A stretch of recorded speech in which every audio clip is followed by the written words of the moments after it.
Cette nuit-là, alors que les autres disciples dormaient profondément dans le jardin de Gethsémani, Jésus prit à part les trois plus proches de lui. Pierre, Jacques et Jean ont été témoins de quelque chose au cours de cette dernière heure qui n'a jamais été enregistré dans les évangiles officiels. Aucun concile ecclésiastique ne l'a conservé. Aucun prêtre n'osait le prononcer en chair. Parce que ce qu'il a transmis, ce ne sont pas des mots.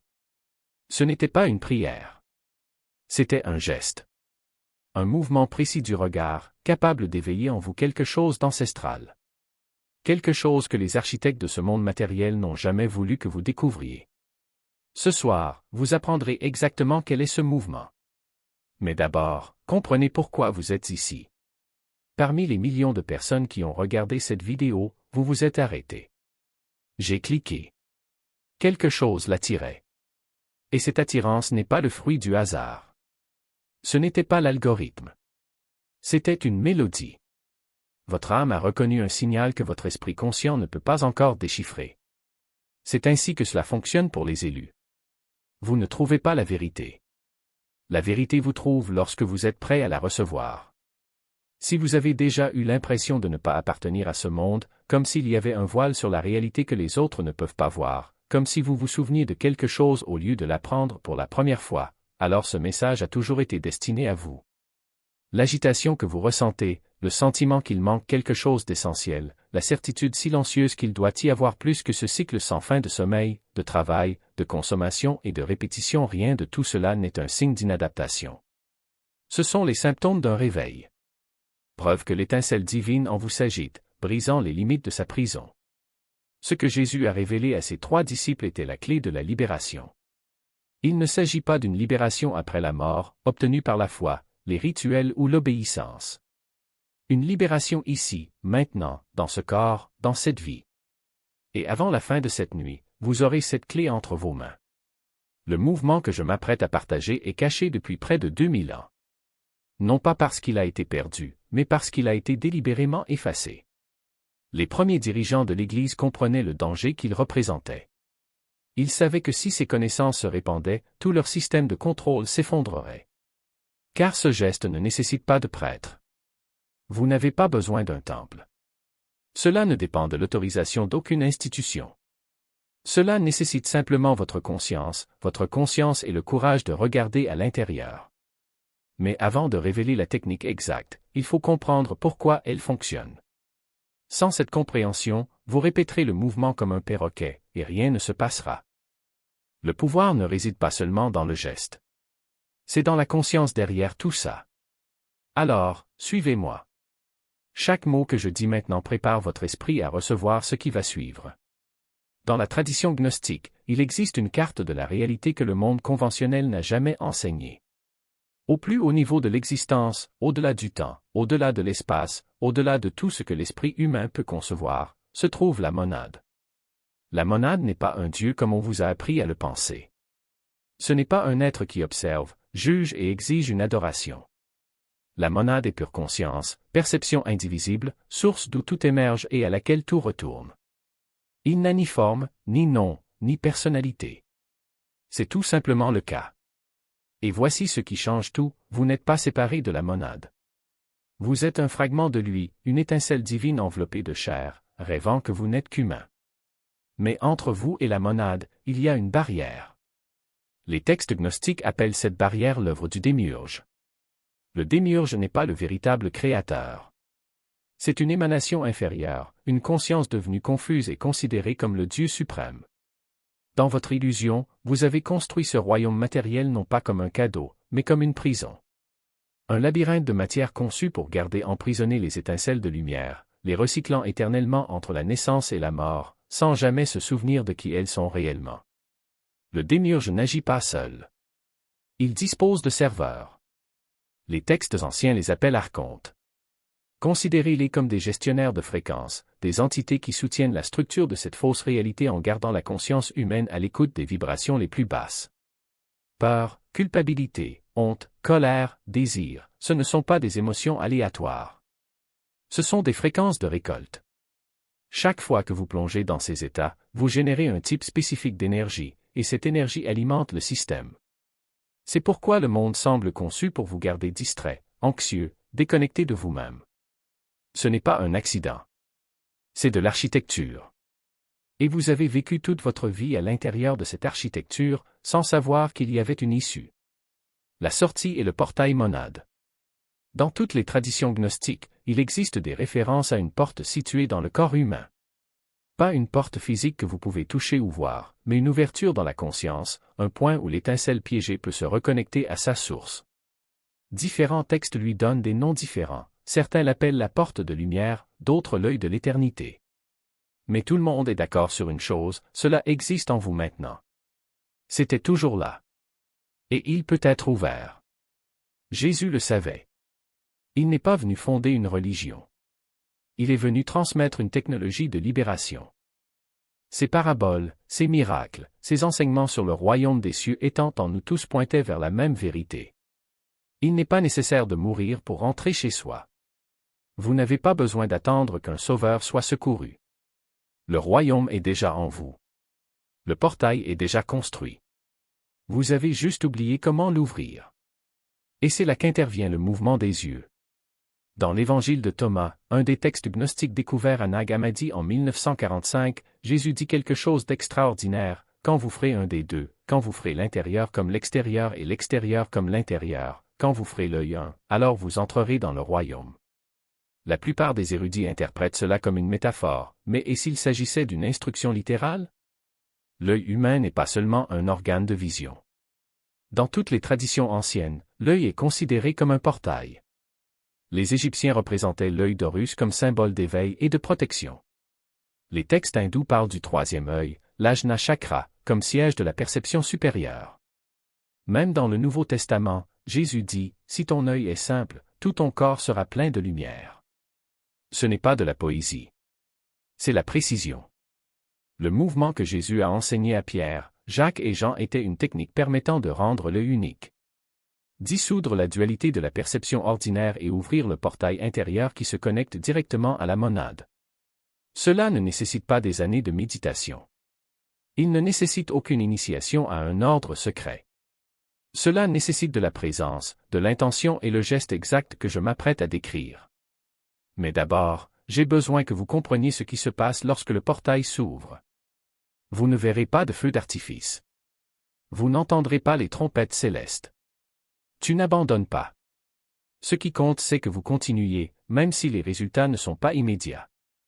La persévérance est la clé que beaucoup ignorent, mais c'est ce qui sépare ceux qui rêvent seulement de liberté de ceux qui y parviennent réellement. Il y a un détail crucial que peu évoquent, le bon moment pour pratiquer. Ce n'est pas une question de temps, mais d'état. Le meilleur moment est celui où vous êtes vraiment présent, lorsque votre esprit n'est pas agité par des soucis ou des distractions. Cela pourrait être au réveil, avant que le bruit de la journée ne prenne le dessus. Cela pourrait être avant de se coucher, lorsque le voile entre les mondes est le plus fin. Ou cela peut être à tout moment où vous ressentez l'appel, même si c'est au milieu d'un après-midi ordinaire. Ce qui compte, c'est la qualité de votre attention, pas l'horloge. Et si vous échouez? Si vos yeux vous font mal, si votre esprit s'égare, si rien ne se passe? Il n'y a pas d'échec. Chaque tentative est une étape. Chaque fois que vous revenez à la pratique, même après des jours d'oubli, vous renforcez un muscle spirituel que la plupart des gens ignorent même. Le simple fait d'essayer est une victoire. C'est la preuve que vous choisissez de vous réveiller, même lorsque le monde qui vous entoure insiste pour dormir. Maintenant, un avertissement. Lorsque la porte commence à s'ouvrir, vous pourriez avoir peur. Pas la peur de quelque chose d'extérieur, mais la peur de l'inconnu en vous. C'est la peur de perdre ce que vous croyez être. Cette peur est naturelle.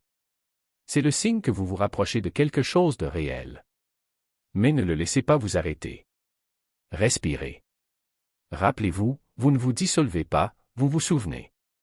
Ce qui reste derrière, ce n'est pas vous, mais l'illusion qui vous a retenu piégé. Et si vous ressentez une résistance physique?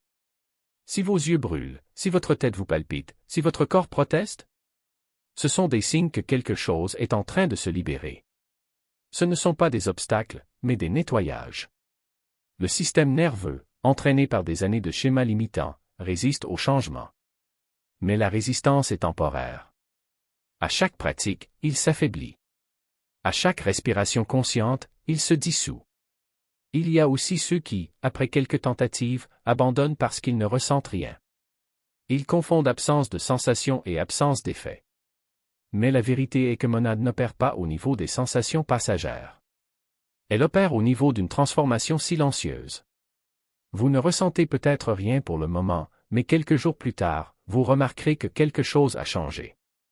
Une décision qu'il a prise avec plus de clarté. Une émotion qui le dominait autrefois, mais qui ne l'est plus. Une intuition sortie de nulle part et qui s'est avérée exacte. Ce sont les marques de l'éveil, subtiles mais indéniables. Et si vous ressentez quelque chose de profond mais que vous ne savez pas quoi en faire? Si l'expansion est si intense qu'elle vous fait peur? La réponse est simple, ne rien faire. N'essayez pas de contrôler. N'essayez pas de comprendre. Restez simplement. Laissez l'expérience vous envahir. Monade n'a pas besoin de votre interprétation, juste de votre présence. Plus vous essayez d'analyser, plus vous vous éloignerez de ce qui est révélé. N'oubliez pas, ce n'est pas un exercice à maîtriser. Ce n'est pas une technique pour accumuler du pouvoir. C'est une invitation au lâcher-prise. Se rappeler que vous êtes déjà ce que vous recherchez. Que la lumière n'est pas là, attendant d'être trouvée. Elle est à l'intérieur, attendant qu'on la reconnaisse. Et quand vous sentirez enfin la porte s'ouvrir, même pour un instant, quelque chose changera pour toujours. Ce ne sera pas un grand événement, mais une certitude silencieuse. Une voix intérieure qui dira « Ah, c'est ici ». Et à partir de ce moment, vous saurez que le chemin du retour n'est pas un voyage long et ardu, mais un simple rappel. Un geste. Un regard vers le haut. Maintenant, si vous êtes prêt, fermez les yeux. Pas encore. Tout d'abord, réécoutez. La pratique ne consiste pas à atteindre un état, mais à reconnaître ce qui est déjà présent. Il ne s'agit pas de devenir quelque chose de nouveau, mais de se souvenir de ce qui a toujours été. Et lorsque vous êtes prêt, lorsque vous sentez que votre esprit est immobile et que votre cœur est ouvert, commencez. Lentement. En toute confiance. Et laissez le reste se produire. Et ainsi vous commencez. Ce qui compte n'est pas la perfection du geste, mais sa persistance. Ce qui compte, c'est que vous ne vous laissiez pas convaincre par la résistance de ce monde illusoire d'abandonner à votre retour. Et maintenant, je veux vous parler directement. Vous vous demandez peut-être, si cette technique est si puissante, pourquoi est-elle partagée ouvertement? Pourquoi n'est-il pas stocké derrière des initiations, des tests et des années de préparation? La réponse est simple. Le temps de se cacher est révolu. Les anciens systèmes de secret étaient nécessaires lorsque prononcer ces mots signifiait la mort. Mais nous vivons à une autre époque. Les structures de contrôle qui ont étouffé ce savoir pendant des siècles s'affaiblissent. La fréquence même de la planète change, et les âmes qui ont attendu ce moment toute leur vie s'incarnent en nombre sans précédent. Vous en faites partie. Il n'a pas trouvé cette vocation par hasard. Je l'ai trouvé car il est prêt. Peut-être pas prêt à franchir le portail ce soir, mais prêt à le voir. Prêt à savoir qu'il existe. Prêt à arrêter de croire au mensonge selon lequel ce n'est que de la chair, juste de l'esprit, juste un accident passager dans un univers indifférent. Vous êtes une lumière temporairement enveloppée d'ombre, et l'ombre se dissipe. Alors permettez-moi de tout rassembler pour vous maintenant. Ce soir, vous découvrez ce qui est enfoui depuis 2000 ans. Apprenez que la monade, la source de toute conscience, ne se trouve pas quelque part très loin dans les cieux. C'est en vous, attendant qu'on s'en souvienne. Vous apprenez que le monde matériel, avec toutes ses distractions, ses souffrances et ses cycles sans fin, a été conçu pour vous éloigner de ce souvenir. Et apprenez le mouvement précis, la technique du singulier que Jésus a transmise à ses plus proches disciples, celle qui ouvre le portail entre votre état actuel et votre véritable origine. Le geste est simple, les yeux fermés, le regard qui se lève lentement. Les deux yeux convergent en un seul point au-dessus et entre les sourcils physiques, accompagnés de la déclaration intérieure, « Je suis la lumière qui revient. Je me souviens. » C'est tout. Aucun temple, aucun prêtre, aucune autorisation n'est requise. Juste vous et la vérité sur qui vous êtes. Mais savoir ne suffit pas. Vous devez vous entraîner. Ce soir, avant de vous coucher, trouvez un moment de calme, asseyez-vous ou allongez-vous. Laissez votre respiration se calmer et effectuez le mouvement en pleine présence. Ne vous précipitez pas. Ne vous attendez à rien. Permettez-le simplement. Le portail ne répond pas à la force. Répondez avec sincérité. Il répond au véritable désir d'une étincelle prête à rentrer chez elle. Si vous avez ressenti quelque chose en écoutant, même un éclair de reconnaissance, même une chaleur subtile ou un moment de calme, c'est une confirmation. Votre âme sait que cela est vrai, même si votre esprit a encore des doutes. Faites confiance à cette connaissance. Il est plus âgé et plus sage que vos incertitudes. Maintenant, je ne vous demande qu'une chose. Si ce message vous est parvenu, il était également destiné aux autres. Partagez cet appel avec cette personne dans votre vie qui, selon vous, est prête. Vous saurez de qui il s'agit. Peut-être que son visage était déjà apparu dans votre esprit pendant que je parlais. Les élus se reconnaissent. Et dans cette période de réveil, nous retrouvons notre chemin ensemble. Laissez un commentaire ci-dessous. Écrivez les mots dont je me souviens. Laissez-moi voir combien d'entre nous se réunissent. Faites savoir à l'algorithme que cette connaissance mérite d'être diffusée. Vous n'êtes pas ce qu'on vous a appris à croire. Tu es léger. Tu es éternel. Et maintenant, vous avez la clé. Utilisez-le.